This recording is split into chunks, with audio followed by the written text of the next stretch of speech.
à l'Assemblée universelle et l'Église des premiers-nés qui sont inscrits dans les cieux, Hébreux 12, 23. Dans cette appellation, nous trouvons deux choses.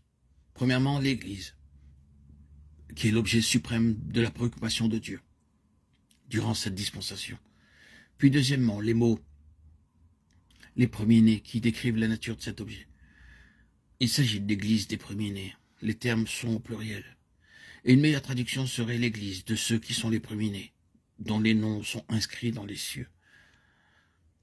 Ainsi, la seconde partie de la déclaration donne corps à la première. C'est l'Église des premiers-nés. Cette désignation se trouvant dans la lettre aux Hébreux est, telle qu'elle est, incluse dans une vaste déclaration qui ramène directement au début de l'histoire de la nation, lorsque sur la montagne le peuple fut constitué en nation sous le gouvernement de Dieu. Il est facile de constater que cette appellation, l'Église des premiers-nés, est en relation directe avec les Lévites, desquels nous lisons dans le livre des Nombres qu'ils représentaient les premiers-nés. Ils étaient un groupe représentatif dans lequel tout le peuple d'Israël était rassemblé. Si bien qu'en retournant au moment de la constitution d'Israël en tant que peuple de Dieu, sous le gouvernement de Dieu, et à ce qui nous concerne présentement, les Lévites en particulier, nous trouvons des principes spirituels célestes et éternels qui y sont attachés. Vous serez familier avec l'objet de cette lettre aux Hébreux, et la dernière partie du chapitre 12 exprime très largement celui-ci. C'est-à-dire qu'une représentation terrestre des choses célestes dont le but a été accompli était en train de disparaître, ou avait disparu. Qu'un grand bouleversement allait se produire, dans lequel tout ce qui n'était pas spirituel, céleste et éternel mourrait, et subsisterait uniquement ce qui n'avait pas son origine dans ce monde. Le système juif, en tant que système de représentation et de type, faisait partie de cette terre et devait périr.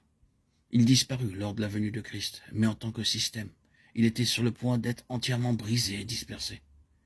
Et alors que leur système s'effondrait, la lettre fut écrite, dans le but de maintenir ces croyants hébreux attachés aux réalités célestes, spirituelles et éternelles, et de leur montrer que Christ avait pris toutes les valeurs spirituelles du système juif, les avait incorporées et transportées au ciel, et qu'à présent, pour eux, toute chose était en Christ, en haut dans le ciel. Nous voyons Jésus couronné de gloire et d'honneur, Hébreux 2.9. Lui, là, dans le ciel, était le centre et la plénitude de la vie de son peuple, et le terrestre avait disparu.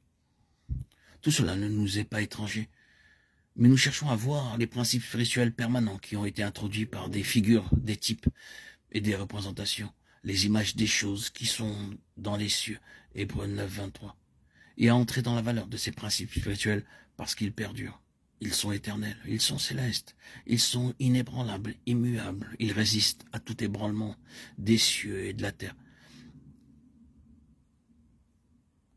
Il s'agit ici de l'Église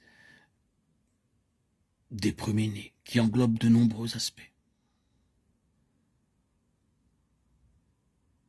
L'Église des premiers-nés qui sont inscrits dans les cieux, Hébreux 12, 23. Nous voyons bien que Dieu commence en et avec un premier-né. Le premier-né montre où et comment Dieu commence. Le début d'Israël en tant que nation, en tant que peuple devant Dieu, était lié au premier-né. Tous les premiers-nés m'appartiennent. Le jour où j'ai frappé tous les premiers-nés dans le pays d'Égypte, je me suis sanctifié. Tous les premiers-nés en Israël, Nombre 3, 13. Par le choix des premiers-nés, Dieu entama l'histoire de ce peuple. Par conséquent, l'expression parle du nouveau commencement de Dieu. Le Seigneur lui-même a déclaré « À moins que vous ne retourniez et ne deveniez comme des petits-enfants, vous n'entrerez nullement dans le royaume des cieux » Matthieu 18, 3.